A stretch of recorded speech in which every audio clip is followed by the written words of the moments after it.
red flag flying here.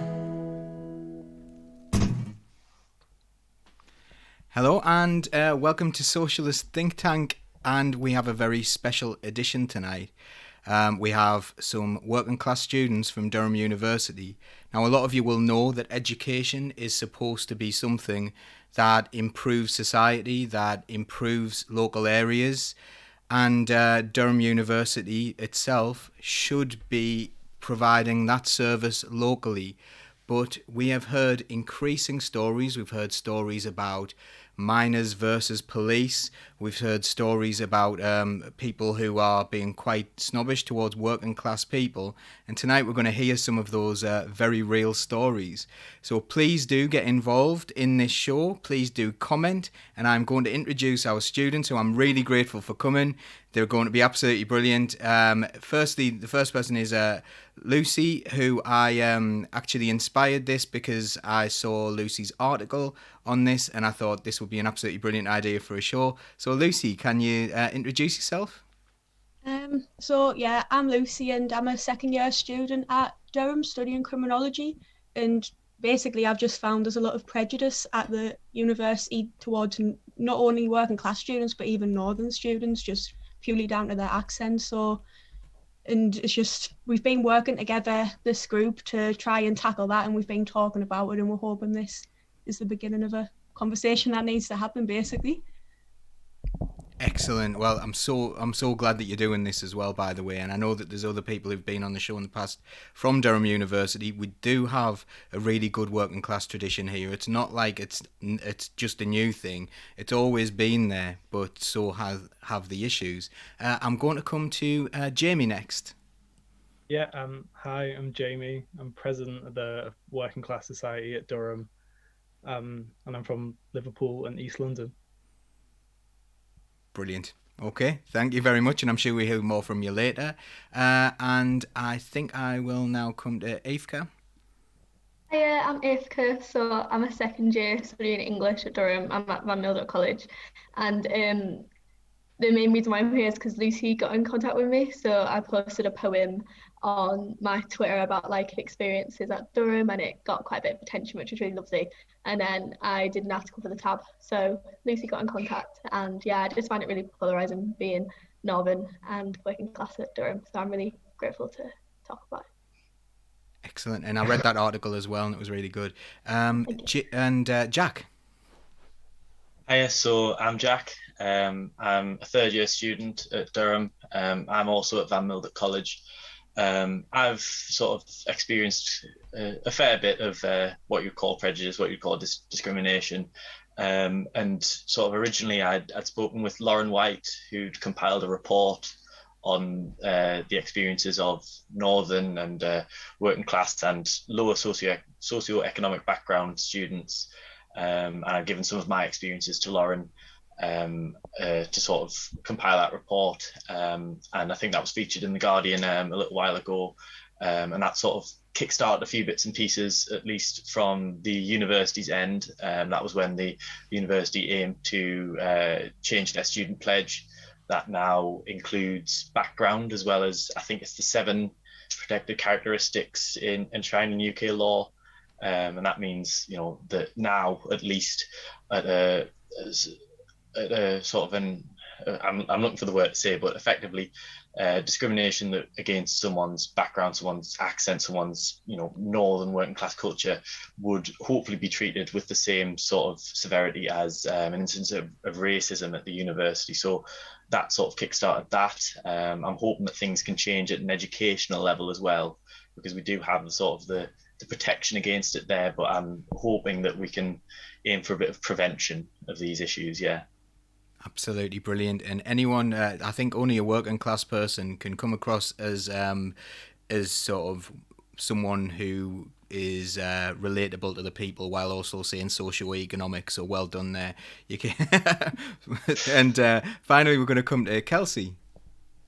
Hi, I'm Kelsi. I'm a second year criminology student with Lucy. We're on the same course and we talk about these kind of things all the time. So when she asked me if I wanted to come on the podcast, I was like, yeah, definitely, I'll come and talk about it, because we talk about these sort of things quite often when we notice things in lectures and stuff. We have a little group chat where we'll just be like, did you notice this? So yeah. Brilliant. Well, you're all extremely welcome. And now, at this point, I just want to hear about the sort of things. So, you're at Durham University, which is one of the more prestigious universities in the country. Some people, obviously seem to think that it's almost like a Hogwartsy type place, I suppose. And it's got that old-fashioned feel about it. But, what attracted you to go to Durham University? And how's it been? So what was the idea behind it? How did you think it would be? And how is it actually? And do you have any experiences? And I'm going to shut up for a little bit and I'm going to let any of you take over and tell us exactly what's going on, because we want to hear from you. We want to hear about real stories, either that you've heard or that have happened to you, about the kind of, the snobbery and the elitism that you face as working class students. So I came to Durham first because obviously due to the reputation. I think that's a lot of thing that draws students in. But I didn't even think I would get into Durham, but I ended up getting a contextual offer, which Durham is good for doing, but at the same time, when you get here, it's a completely different story. So some of my experience have been the first formal I ever had, which is just like an otherworldly experience anyway, the whole idea of a formal, like dressing up smart and these fancy dinners, and when you've never been in that situation, it's quite overwhelming. So at my first formal, people were asking me, so why do I have a job? Like, isn't that going to distract from my studies? Shouldn't I give that up if I want to do well at university? And when I mentioned about not replying to universities down south, because most of them had and gone into Durham instead, because I said, well, it's really expensive down south. They looked at me really weirdly, as if to say, well, why is money an issue type of thing. And then one of the most notable things was we were at Ramside Hall, so obviously the waiters had the same accent as me, and one of the freps said to me, is it a strange situation to have the same accent as the waiters? And I was like, well, no, because they're from round here, surely they have the same accent as the waiters where they live. So I was quite surprised at that. And one of the first things people said to me was asking what my parents did for a living, and it was just a very different world to what I was used to. Can I just ask, what's a frep? It's basically when you're in first year, either a second year or a third year comes for your freshers week and kind of is meant to look after you and introduce you to the university. Well, it wasn't very warming. Okay, so the freps are there to help, and they're sort of laughing at you almost, Yeah, and saying, how dare you have an accent that is the same as the people who are working here? It's yeah, I can see how that's unsettling. Would anyone else like to come in at this point and share their experiences? Yeah, I'm more than happy to. I've been in my third year now. I've experienced enough, I'd say. I do quite a lot of work for the university at their open days. So as a student ambassador, a lot of that is wearing the purple shirt, sort of showing people around the university, because it's a place that I absolutely love. And it is a place that I want more and more people like me to come to, because I love it. And I think it should be open to more people from completely different backgrounds. Sort of setting the scene for it. Not even from students themselves, but from parents of students. I spent 10 minutes with a lady and her daughter discussing sort of the merits of the collegiate system that Durham has versus somewhere else, another university. And she topped off this conversation just by asking if I actually studied at the university or if I was just employed there, because I sounded too local, as she put it. That was one of my first sort of real experiences of it in first year, as well as again in Freshers Week. There was a sort of, our college hired out some of the clubs in Durham to make it a little bit more of a social atmosphere, and that you would see people that you were getting to know because you just moved into that place. And midway through one of the nights, a girl came up to me, and for as politely as I can paraphrase it, she asked to sleep with me because she said it would be charity work, because that's what her friends say, that she's got a poverty fetish. And that was something that really hit me. Only recently, I didn't really realize what had actually been said there in terms of what that meant. It was only really this year, in sort of my third year, that I actually realized the gravity of what was said. And it's just little bits and pieces. I've had a lecturer when we were in a seminar session. I had to repeat a string of numbers. As a physicist, I had to repeat the numbers 100, and I said 100 because you would. And the lecturer in front of 50 other students proceeded to go 1 which got quite a good laugh out of the rest of my peers, and it left me feeling quite small. But again, I didn't really realise what it was until quite recently, that it is actually discrimination. It does treat me differently because of how I speak, because of where I'm from, and it certainly wasn't something where I had realised it had affected me, but I didn't realise what it was. So I think I'm sort of a bit late to the party in actually realising that this is discrimination and it's not fair. But I do think I've experienced quite a bit of it at this point. I can't believe the charity work comment. That is pretty low, isn't it? It's pretty horrible. It's one of the nasty. more backhanded comments I've ever had in my time, to be honest. I certainly didn't take her up on the offer. Well, it sounds like you haven't really missed out, to be honest. Okay, I'm sure other people have got stories. If you want to come in, I was going to mention, and I'm sure the people who aren't from the local area who came here are working class probably agree, but I went to school in East London. It was 98% black and ethnic minority and 100% working class. So I didn't have the luxury of knowing about the actuality of Durham, because the boys who would go and look around Durham who were black would come back and go, I don't want to go there. So I didn't have any form of like anyone who I knew who was at Durham who I could message to. So I was coming in completely blind. And I think a lot of times it's the people from down south and the more middle class people. Durham's a very safe space for this type of person. So they can go and they know people in second and third year and they'll look after them and they'll show them the ropes. So it's essentially the second you get in the gate at Durham, you're kind of at a disadvantage from being like a working class student, because at best, one person who's there, or maybe someone who went like 25 years ago. So immediately you're kind of in this hostile environment. And like Jack was saying, like this whole poverty fetish thing has definitely been a thing. I've had friends, go home with people and in the morning they've said like, I could never take you home to my parents. You're a bit of rough. Like if you didn't sound like that, I could maybe consider going out with you.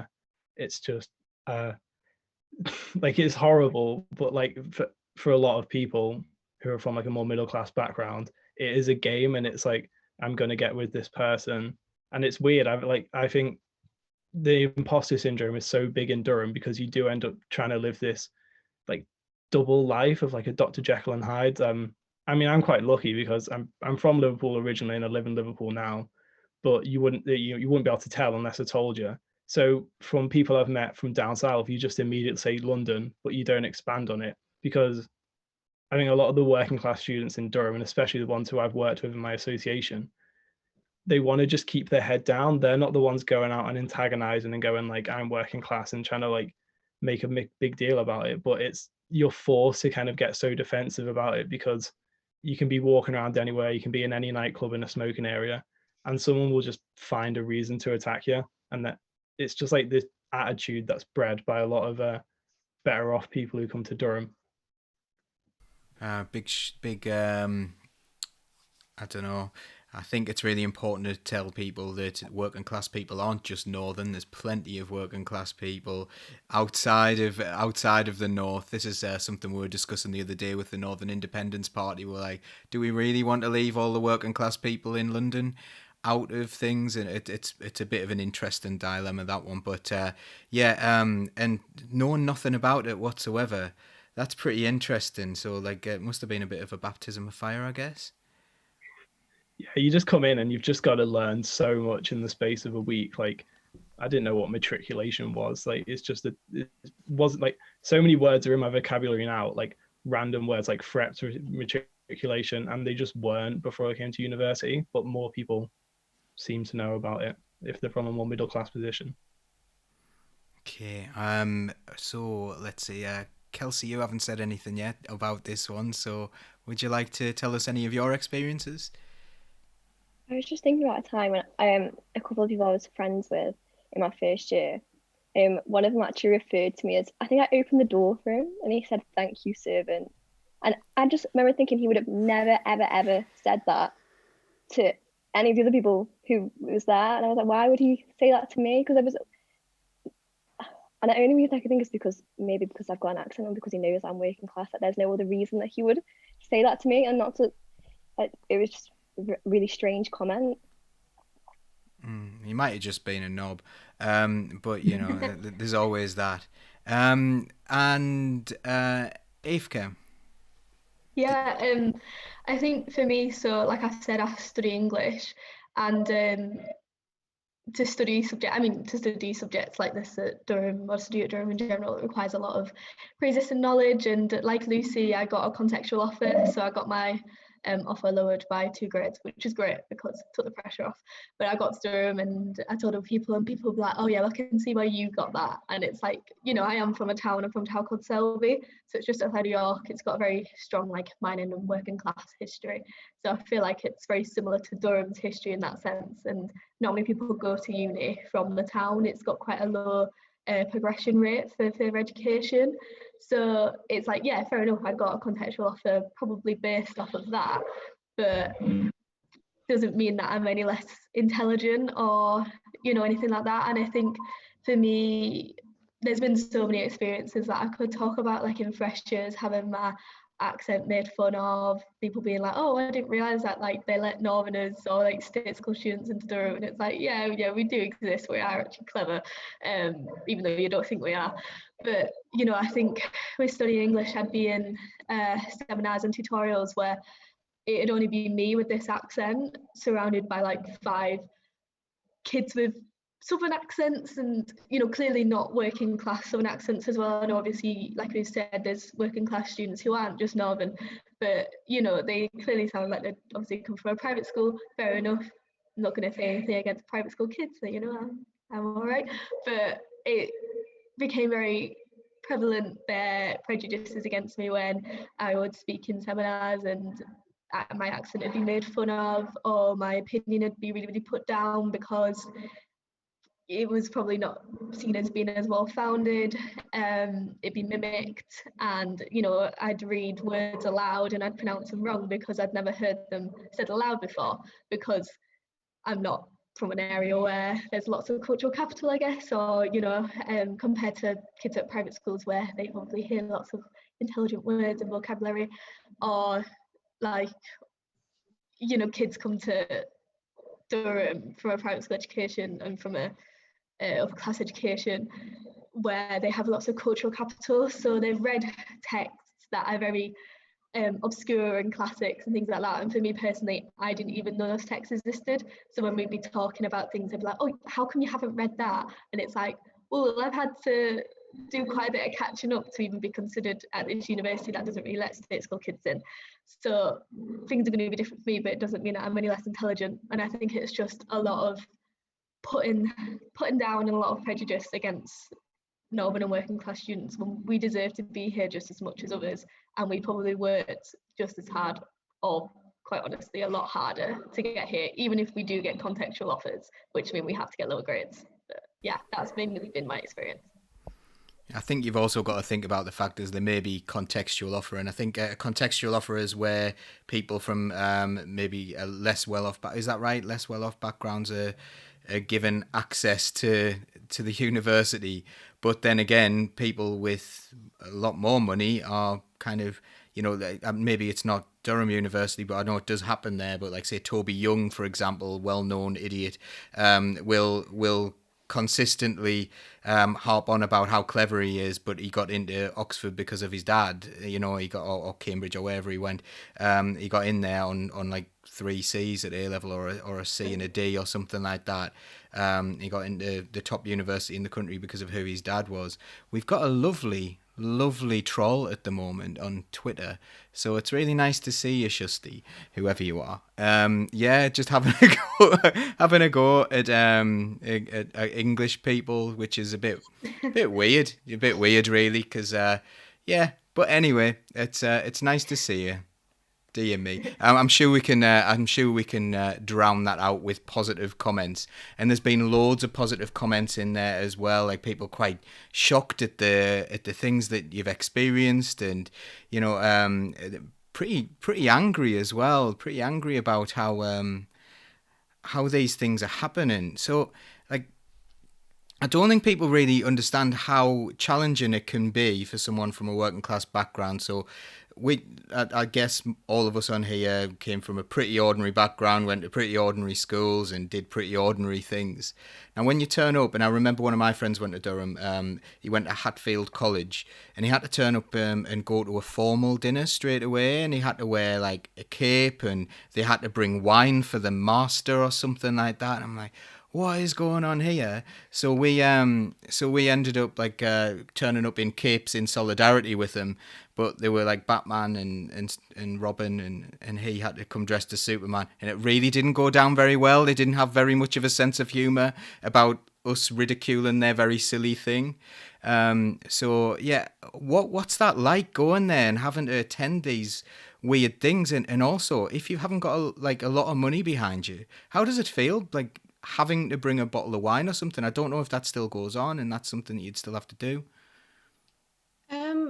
For my first formal, we didn't have to bring a bottle of wine, or at least I didn't bring one anyway. But the gowns themselves are quite expensive. So some colleges are gown and some aren't, but mine was, and the gowns are like 50 quid on their own. Even for a used one, it's like 35.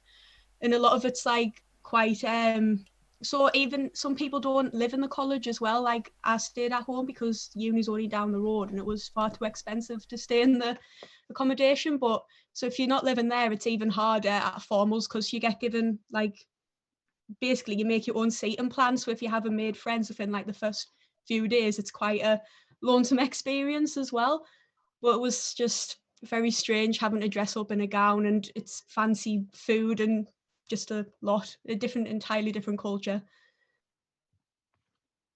And do you have to like pay for everything? So if you're going for this fancy food, is this something that you would be excluded from if you couldn't afford it? So my college has a levy that you have to pay to attend formals, which was about £100. So it was pretty expensive. Yeah, at least in my experience, it's varied depending upon each college. At least at Van Mildert, we are what's classed as one of the more modern colleges, in that we're not gowned. The formals are a little bit more relaxed in that respect. We also have a JCR levy, so the levy goes into funding the junior common room, which is effectively a smaller students' union within each college, and that aims to subsidise some of the events like formals, but they're still not free at Van Mildert. I know for some colleges like St John's and I think maybe St Chad's, I'm not too sure, they are completely free. And it's quite a disparate experience depending on which college you can be at, and it can sort of feel a bit funny in that respect, in that you can speak to someone who you would expect to have had the same experience with and not have the same experience at all. It feels quite strange to me that Lucy had such an experience that she had at a more traditional college because of how sort of strict it was in that respect, whereas to me it wasn't really at all. So it can feel quite almost like for want of a better word, a divide and conquer sort of thing, in that it splits people up and it makes people feel weird that even though you're in a strange environment, you're not all in a strange environment. You split up in that respect, and it makes it's very unsettling, I think, is the easiest way I can put it across. So like let's see what Jamie thinks about this as coming from outside the area, and so and I think there's someone else as well, wasn't there, who wasn't necessarily from local to Durham. So you must have come in thinking you're probably going to meet a few people who are local people and quite a few people who are from Durham. So you're imagining that you might get people who have northeastern accents. You probably called them Geordie before you came up here. So like how shocking was it when you ended up coming along and saying, just realizing that people didn't have those accents, and the accents were a lot more plummy, let's say. Yeah. obviously, like I said before, like I didn't know anyone who'd come to Durham, so I was very much going in blind. And my only uni experience was my dad went to Bangor, and Bangor's a very local university. Like usually it's people from Liverpool and Chester, and then the rest come from the local area. So he was saying like, you know, like I was almost preparing in some way. I was like researching into like Geordie language and stuff, and like trying to learn the slang already as a way to get a foot up, and then immediately like everyone I met in Freshers Week who like I think I was quite lucky as in I found people who were very much like me within the first week. But apart from them, like most people in my college were straight up like from Surrey or from just nowhere near the local area. And I think it's just really interesting because the whole town versus gown debate that happens a lot immediately became very apparent to me. Like even in the way I was like, I arrived here and I was like, okay, I'm going to start looking for a job. And I remember some people saying to me like, oh, well, the locals do them. Like, why would you work in a bar? Like the locals do that. You just go out and enjoy yourself. So I think there is very much like a visible hostility that you could feel as soon as you arrive. And it's like, we were immediately told like you don't go out on Saturdays. That's when locals go out, like stay in and go to your college bar that night if you want to drink. So it's almost like straight away, and that was like Frep saying that as well. And people were supposed to be given a good impression of the university, immediately telling us like stay away from locals and like, well, the people from around this area, they're violent, like they'll get in fights with you if they hear your accent. And I've been working at the bar I work at for a year now, and the people who come in on a Saturdays when it's like the locals night are far nicer than when the students come in, and they're the actual ones who want to have a chat and get to know you more, versus the people who are coming from Surrey and from the home counties immediately just shut them off and don't even give them the time of day. Aoifke, is that exactly how you felt about it as well? Yeah, so none of my family's like been to a uni like Durham, so I did a bit of research and sort of like looked at what's it going to be like, and I knew that there was lots of issues with classism and like hostility towards Northerners, but when you get here, the problems are so prevalent within the institution. It's so weird. Like I remember, I felt like much of a feeling like us versus them. Same as Jamie, I looked up a job. I actually looked up to go work at the bookshop in the cathedral, which is very typical English students, so don't judge. But you know, I just thought it would be quite a good way of making money, which was seen as very, very strange by lots of people who I was surrounded by at college. And I worked over summer as well, which is not typically like a norm for a dumb student. A lot of people are like, oh, wouldn't you like going on a holiday and things like that? And it's like, no, I was earning money so I could go to uni and afford things. So yeah, there's definitely an us versus them, a town versus gown. I definitely felt, even though I'm obviously not local to Durham, I'm obviously got quite a strong accent, like a strong Northern Yorkshire accent. So when I was surrounded by locals, even if I was just at New Look buying like a top, I actually like I felt really at home there. I was like, oh, it feels so good to hear an accent that is a little bit like mine, because often you are just surrounded by people who sound so different and act so different. So like with formals, I know I'm at the same college as Jack, but to be fair, like I felt the same as Lucy in terms of I don't know if it's just me and maybe just me being a bit sensitive, like combined with everything else, but formals felt very much like an experience that wasn't really meant for me. Just the entire formation of it, like I was saying earlier to these guys, like I love wearing makeup, I love getting dressed up, like, you know, I'll do that all the time, I'll wear my heels, but turning up at like a table with like friends and like drinking wine and the whole 3-course meal, just it feels so isolating, and it feels like an experience that's not meant for like me or people like me.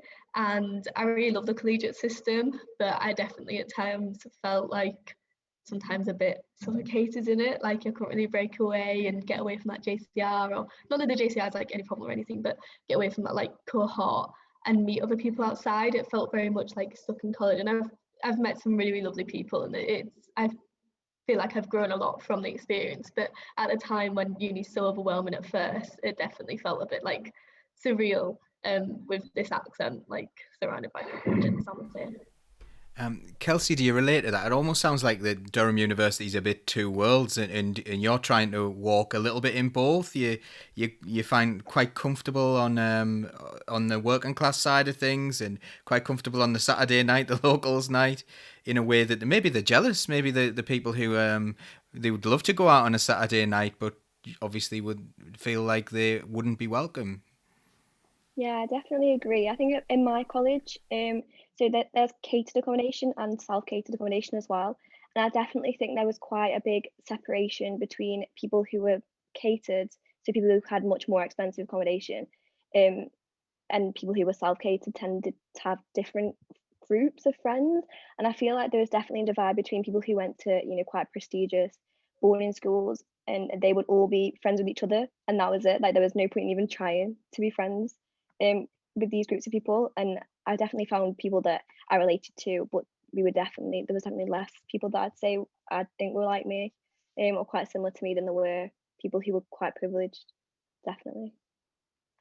So we've talked now about about the really negative things and that have happened there, and obviously I referred to that miners versus police thing that made quite big. I think it made national news, where a rugby club was banned in Durham, and I think Durham University would have liked that to have been the end of it. And I know there were a lot of really positive noises made by Durham University about how they want to engage more with the local area and be something that is beneficial to the local area in a much more real way.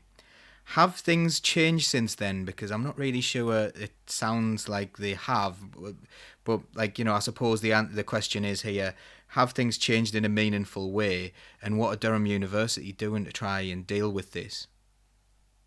Um, so I hadn't I hadn't really noticed anything had changed until myself and the other sociology department wrote an open letter to Durham University about the treatment of northern and working class students. And to be fair, like they have been really passionate about getting involved and making a change, like because they got over 100 signatures or something within the department. So we've been talking about, and I've been in talks with the department leaders and the equality leader in Durham. And so we've come up with a few solutions for like just beginning things. So we've decided to meet with a lot more working class writers to create visibility. So inviting them in for guest lectures and seminars, so working class students feel like they have them being represented in lectures, not just the same kind of voice that you usually get in a university like this. And there's going to be like asking lecturers to volunteer to talk about their experiences into higher education who are working class, and hopefully put this on the website so like future students feel encouraged to go there and that there is people like them at Durham University and making this visible, which is the most important thing. And in Freshers Week, you do bystander intervention, which is about tackling like racism, sexism, sexual harassment, homophobia, and things like that. So we've asked to insert classism in there and like educate people about Durham's rich culture and how this can impact people, and basically the miners' heritage and how it isn't just a joke to a lot of people. So that's just some of the things we spoke about. I think they're the most important things that have come up from it. So they have been passionate about it, but I'm just hoping that it goes university wide, not just department. Now, when I asked that question, there were a couple of shaking heads when I said, "Has there been any meaningful change?" I was wondering if there's anyone who wants to come in on that one. I'm happy to. Again, like I said earlier, I've been at Durham for 3 years now, so I've sort of seen a bit of it. I was a year after it was the Trevelyan College Rugby Club incident, with the Thatcher, Bobbies, and Miners social, very well planned.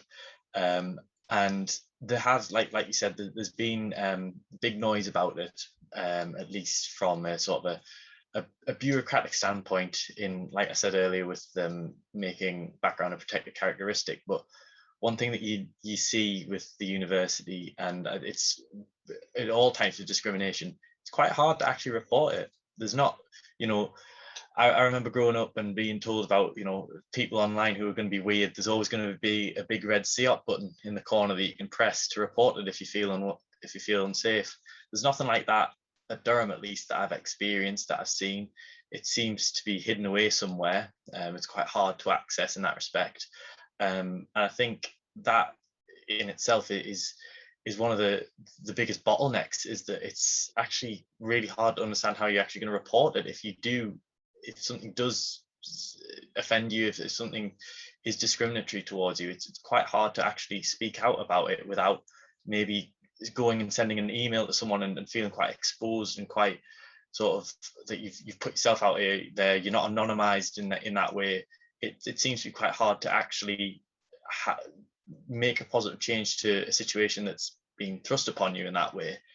So whilst they have made promises and have kept to them in that respect, it's quite hard to actually hold up your end of the bargain and actually be able to sort of report something that does make you feel uncomfortable, that does offend you.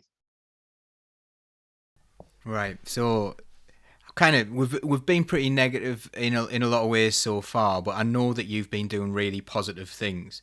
And I suppose, would I be right in thinking that the end goal is to try to make sure that working class people feel equally as comfortable as anyone else going to Durham University and feel like it's a place that's safe and welcoming to them? Is that your goal as your group? Yeah, I'd say so. I mean, I know most of the things I've done have just been for the sociology department, because that's what I'm in. So it's quite hard to take it university wide when I'm just in the sociology department. But hopefully, yeah, the end goal, I just want students to feel represented in the university, because it's a small amount, but there are people there like them, and I think creating that visibility is the most important thing. Brilliant. Yeah, and so that's it. So what are you doing? What are you doing in the? I suppose, what are you doing tangibly to try and make that happen now? So I've seen the articles, I've seen what you're doing. What are you doing as a group that is going to help achieve these goals? So one of the most feasible things that we're doing, we're hoping to create more student representatives surrounding issues like this. So people, like Jack said, people feel like they have somebody to go to instead of having to basically email a lecturer. If they're not feeling comfortable with that, they can talk to somebody like them.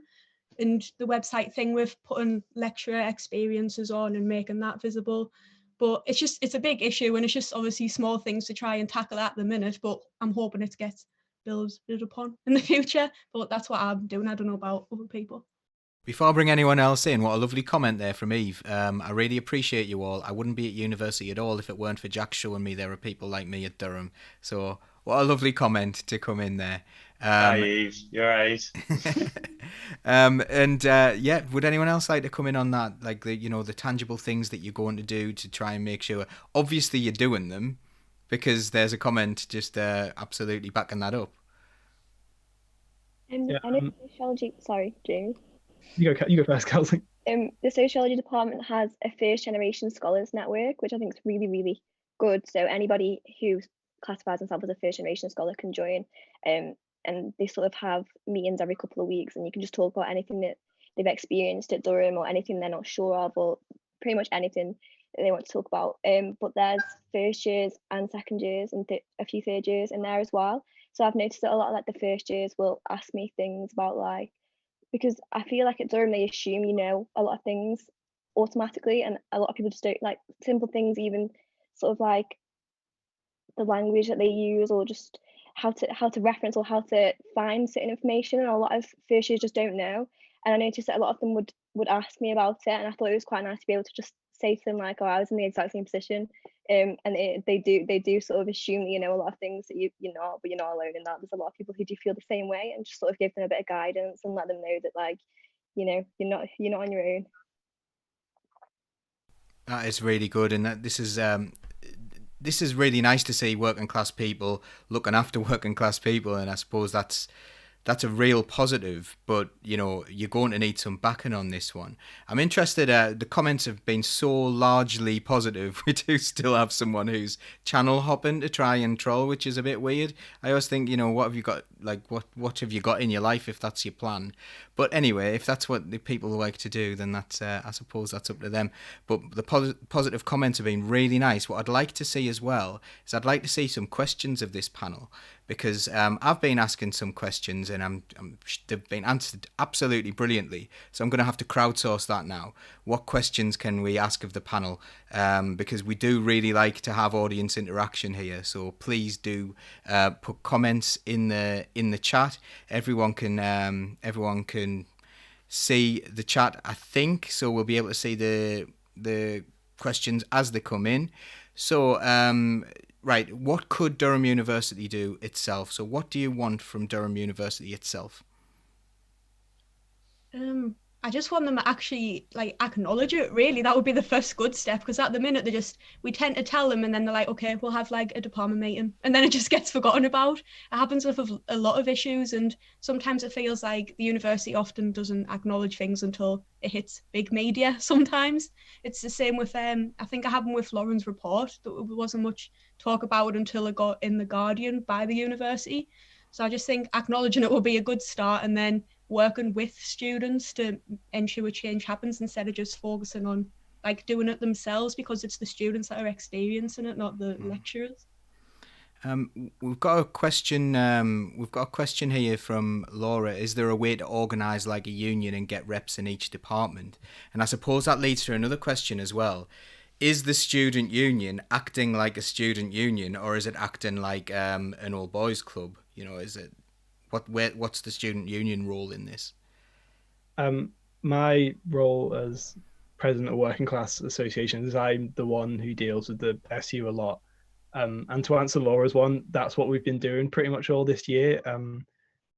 Last year we had someone great, Neve, who's been on the show before, and she was very vocal on doing a lot.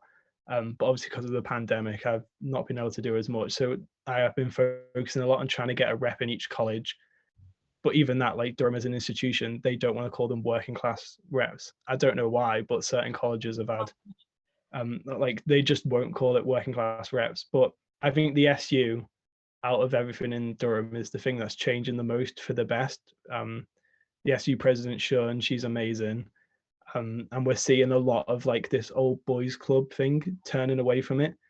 So I think we've just got to keep that up. We've got to keep people like Sean in the SU and not let it fall back into old habits, because every SU election there is someone who runs representing old Durham and is in with the union. And I think if they got in again, I think it would probably have a really bad knock-on effect on the rest of Durham. So the momentum started, but I'm still skeptical if they could keep it up or not. I suppose it's down to votes, and it's down to that positive action taken at that level. Other people had actually come in as well and said, is there anything the student union can do? Lilith Gentis had come in and said that. Are there any students involved in Acorn? Well, I imagine you do know some, because you do know Neve. So is that something that you've been interested in as well, as sort of a renters union? I know a few people that have tried to get involved in stuff like that, but it's just been so difficult at the minute with everything going on. But yeah, I do know there's a lot of people who are involved with it. Can I just say on that point as well that the Durham rent is horrible, and it's caused by the university, because the university charged such high prices. We end up having to pay £500 a month for a building that's full of mold and is literally falling apart at the seams. So yeah, I think that Acorn, we don't have an Acorn in Durham, I think, but if anyone from Acorn's watching and would like to get in touch, I think it would be we constantly talk about rent strikes in a lot of the working class left wing groups in Durham, but we've never actually done anything tangible, and I think that would maybe be the next step going forward. It's pretty good news. Someone commenting as well, you must be doing some good work tonight with the trolls out in force, but we are dealing with them over the time. But people are saying such positive things. There's a really nice one about Lucy coming in. Let's see, it's back a little bit, but someone was really positive about you anyway, and I will find it in there. We do have a really good question as well. Do you feel from Stephen Greenwood, do you feel the old establishment of universities are endangered in the light of younger, more inclusive people? Will their reputation of recent troubles cast a shade on its prestige? I'm happy to have a go at that. I don't think it will necessarily do that completely because as an academic institution, Durham is brilliant in terms of being research led. It has all those attributes of being a very good academic institution. The problem is the people attending the academic institution, and probably the problem is the society that brings those boys and girls up. The society that tells them that they're inherently better than me or other people like this, instead of actually pointing out the box that they're standing on when they're comparing themselves to me. That's one thing that I think is probably going to be deconstructed, or at least I hope is going to be deconstructed, is that people are often mistaking the steps forward they take or the head starts they have as being better. And I think the issues that we're highlighting, the work that we're doing, will hopefully highlight that it's because you've got a head start. And not to say that you haven't achieved what you've achieved, but I've not had that head start and I've achieved what you've achieved. So I should be given the same credence as you're given, and I shouldn't be discriminated against because I've achieved the same thing you've achieved. So I think that will hopefully be deconstructed. I don't think the idea of universities and institutions like themselves will necessarily be taken apart and their reputation be lowered, because they have their academic backing that is brilliant, that attracts people like me, that attracts people who like to have a go at me. So I think hopefully the reputation will dim because the reputation that Durham is bad will dim because Durham becomes better. Just on a personal note here, where do you feel student fees fit in with all this? Do you think that is going to exclude more and more working class people, and therefore could put at risk the improvements that you're personally making, and that momentum might disappear because people will be saying, well, I don't want to get into that much debt, I'll do an apprenticeship, I'll become a plumber, or I'll do something like that. Do you think that could be an issue? Aoifke? Oh, sorry. No, it's just so Aoifke's laughing. Nodding, not laughing, nodding. I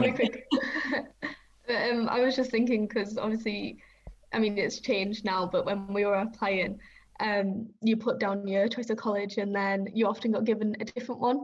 There's new colleges now, but when I was applying for Durham, there was 3 colleges that were self-catered, I believe.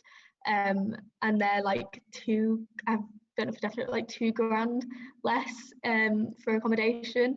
And if you don't get those colleges, you're at a college that is catered and is £2,000 more. So it's like, I might be wrong, but like it's like £7,000 for rent in Durham, and it's getting higher and higher. Like there's been, I don't know what numbers you're like 8. Yeah, it is 8. That was 8. Oh, perfect. I ain't got my glasses on.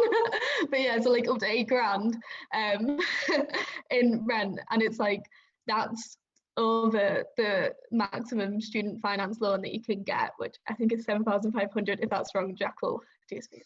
And so it's it's so inaccessible for working class students who or even just people who don't even get the full amount of student loan, but still can't afford to pay the difference. And so if you don't get your self-catered college and you get a catered college, you're not going to be able to go. But also the self-catered colleges are so expensive.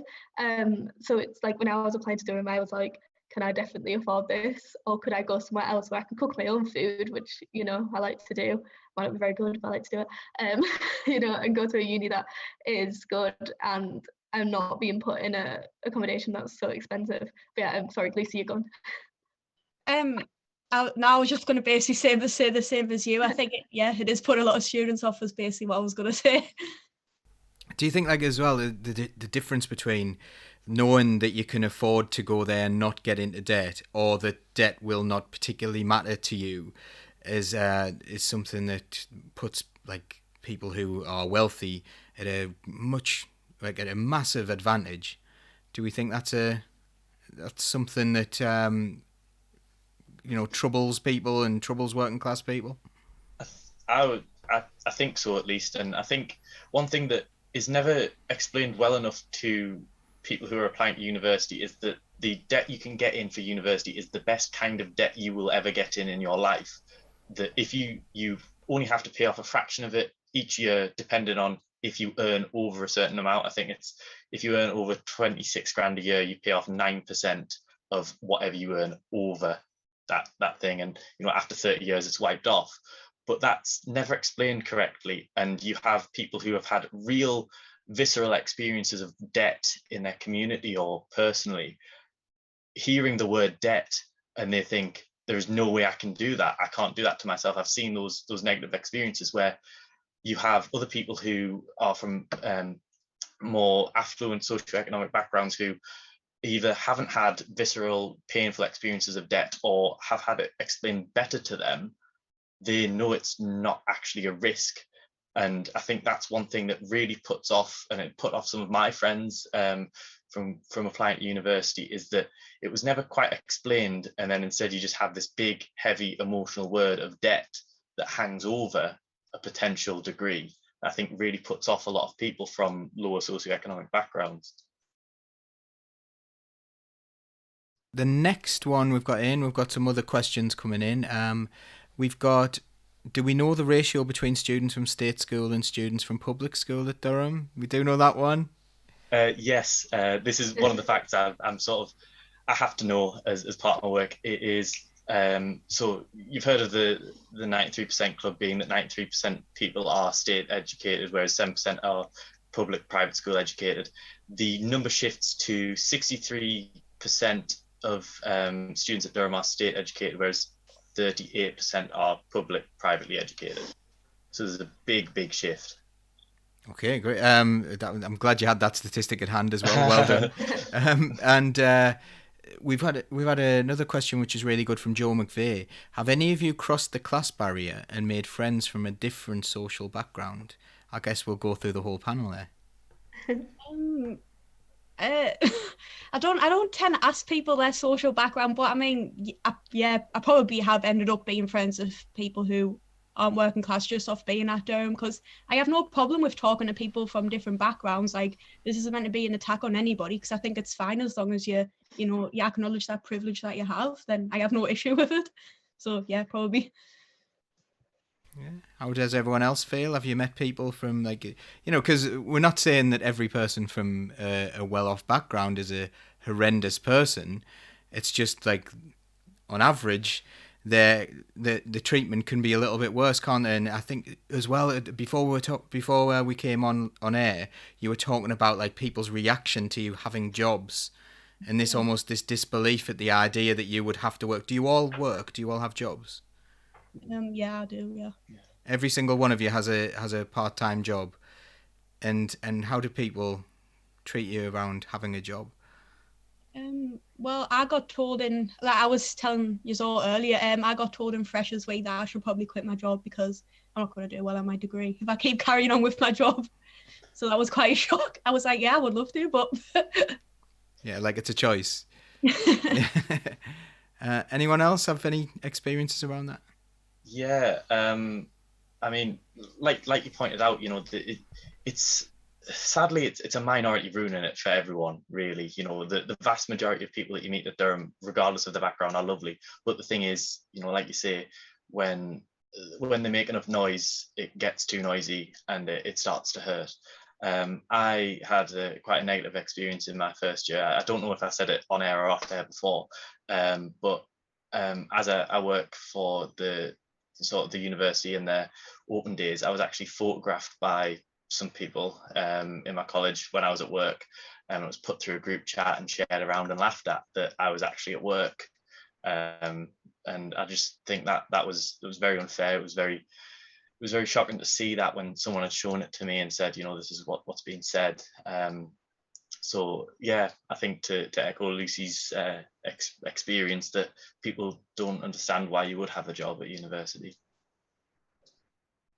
A couple more questions and then we're going to do like maybe a closing statement from you all. So have a little think, have it ticking over in your brain if you want to put any message out there before we end tonight. Have something ticking over in your brain because we're going to come to all of you.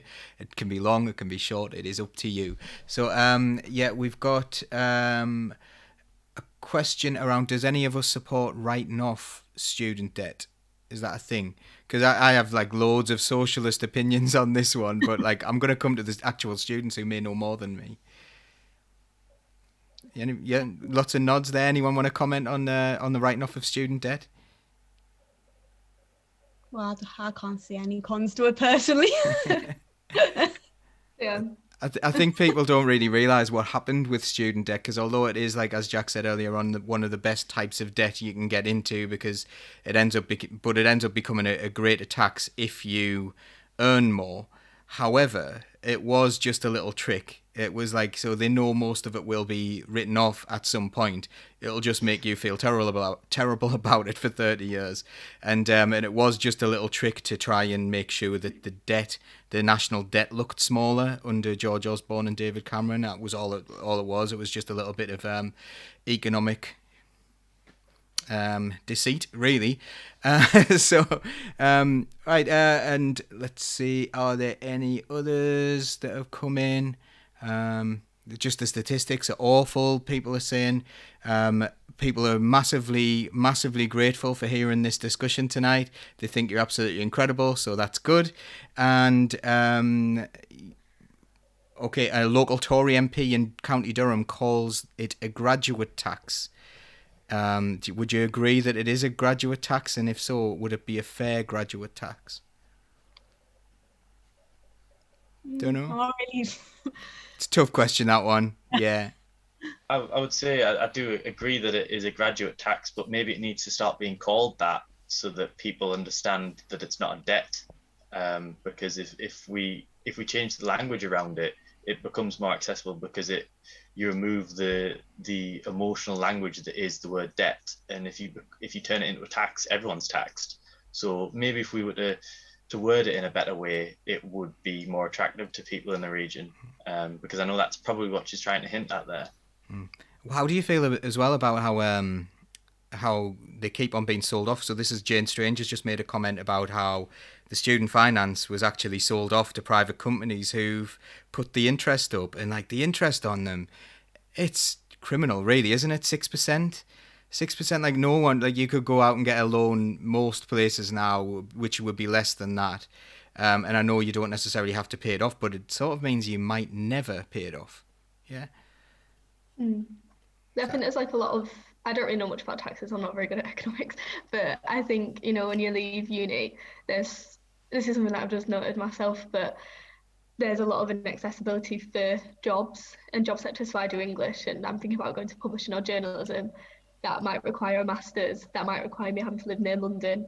For me, I wouldn't be able to travel to London. I'd have to take up rent in London compared to people who would be on the same starting wage but maybe live with their parents, or maybe would have help from their parents. So I feel like the tax itself is probably very, if you're doing the same job for the same salary, but you're getting taxed the same, but different, circumstances. But I don't know if that made sense, to be fair. Oh yeah, it does make perfect sense, and thank you for that. Right, so I'm going to move to the last question. I've actually changed my mind on what the last question is. You can feel free to make your closing comments as well, anything you want to get across as well. But I'm going to come to each in turn with this question, and there's a really good question that I'm not going to be able to do. So I think that's Gregor. Sorry, I can't come to that one, and it is an outstanding question. But Michael Thompson, what would you say to other working class students contemplating a place at Durham next year? In hindsight, would you still choose Durham personally, or do you wish you've accepted a place elsewhere? I think that's a really good question. And then also any closing comments that you might have. And I'm going to come to Kelsi first, if that's okay. I'd say that it's really important that working class students do keep coming to Durham, because if they don't, then there's never going to be any change. I think there definitely are some disadvantages to being working class and being at Durham, but Durham is an incredible university, and having a degree from Durham is a massive benefit. And I don't think that I definitely wouldn't turn it down or change my mind about it. Now, like looking back on how it's been.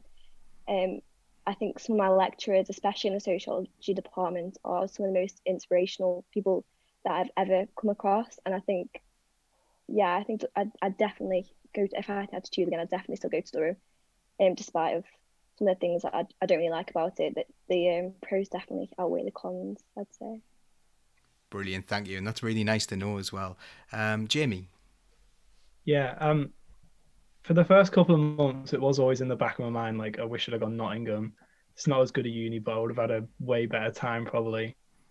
But I think when you start sticking it out and you find, no matter what university you go to, you're gonna find people who are like-minded to you. And I was very lucky to find a group of friends who are really similar to me and have made me feel very welcoming. But also when you stop viewing your lecturers and your seminar leaders as like scary people and you actually start getting to know them, especially if you're left wing, you'll realize like a lot of them are really nice. And you'll when you get to know your lecturers, you'll find that they're very much on your side and they don't represent the institution, like the higher up version of Durham. So I tell people, yeah, do still come. Hopefully it's getting better. But no matter what uni you're at, as long as you can really just find people who are like you and are like-minded to you, I think you can have a good time, and it's just what you make of it yourself. Brilliant, thank you. Aoifke? I think it's a bit of a difficult one, and I think every circumstance is individual, and it's all everyone's individual experiences. I definitely spent the first term like Jamie looking at Nottingham and being like, why didn't I go there, and looking up like what I could do to maybe leave Durham and things like that. It was quite a tough time because I felt so isolated. I'm glad I stuck it out, because I think if you're in a place where you're not wanted or you don't feel represented, stick it out, because that's going to be a place that you make the most change and make the most noise. And I think things like this have probably something that first term me would have never have thought I'd ever done, but I'm really glad that like I'm doing it, even if it is nervous speaking in like your regional accent. I say when you're working class kids, like definitely apply, but don't feel shame in the fact that, or like don't feel like you're letting yourself down if you want to go to a uni that you feel more represented at, because ultimately it's your uni experience and it's not up to you to have to go through like trauma to like get a degree. But also I really hope that we're going to be making change and making things better, because even just being here today makes me feel so validated in how I was feeling. I wish first term me had realised I wasn't alone in it, and just you'll find your people as well, you'll be right. Brilliant. Jack? I have to sort of echo what Kelsi, Jamie, and Aoifke have said in that, really. In that, I would still say to come, definitely.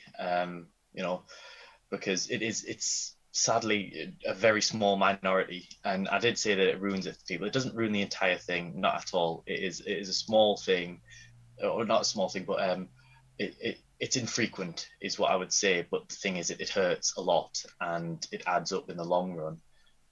But I would say to that if you are considering that you don't feel represented, sometimes you might have to be your own representation.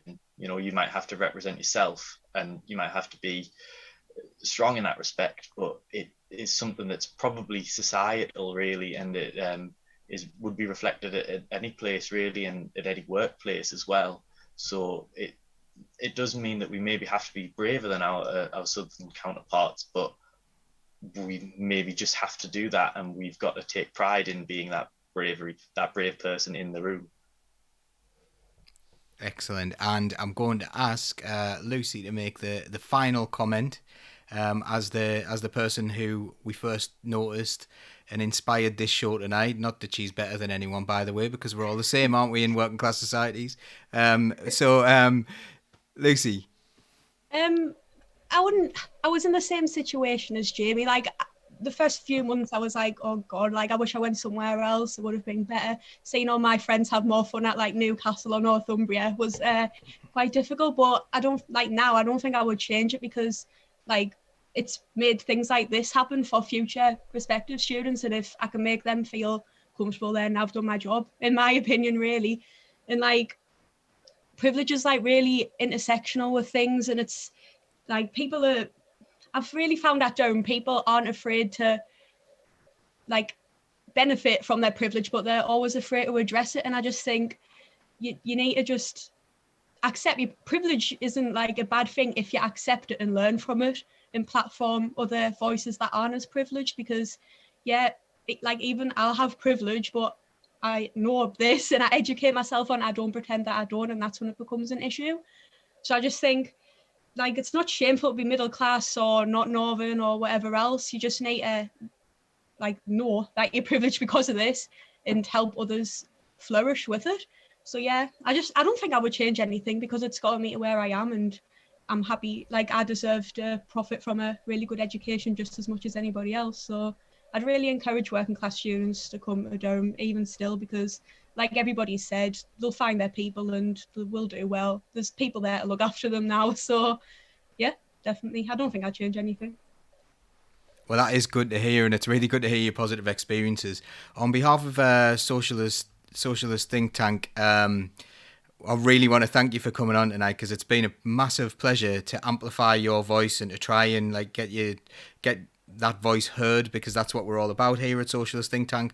Please do like, share and subscribe to all of our things. You can become a member as well of Socialist Think Tank. It is free to become a member, but we do accept donations as well. You will not get any special privileges for donating though, because we are a socialist channel, and we want people to be involved and pay in as much as they possibly can and not feel like they're going to lose out if they can't afford to do it. So that is that's my little housekeeping thing, I suppose. Hello, I have to say hello, Kieran, because one of my students has found me. So hello, Kieran, I hope you're okay. And thanks for the nice comments. We've had a really good time tonight. Let's hope, please do feel free to get in contact and let us know if you ever want to come back on, if you ever want to do anything, because we are definitely in full support of everything you're doing, and I will see you again soon. Or don't go anywhere, by the way. I'll continue chatting to you in a second, but we're going to stop streaming now. Keep the red flag flying.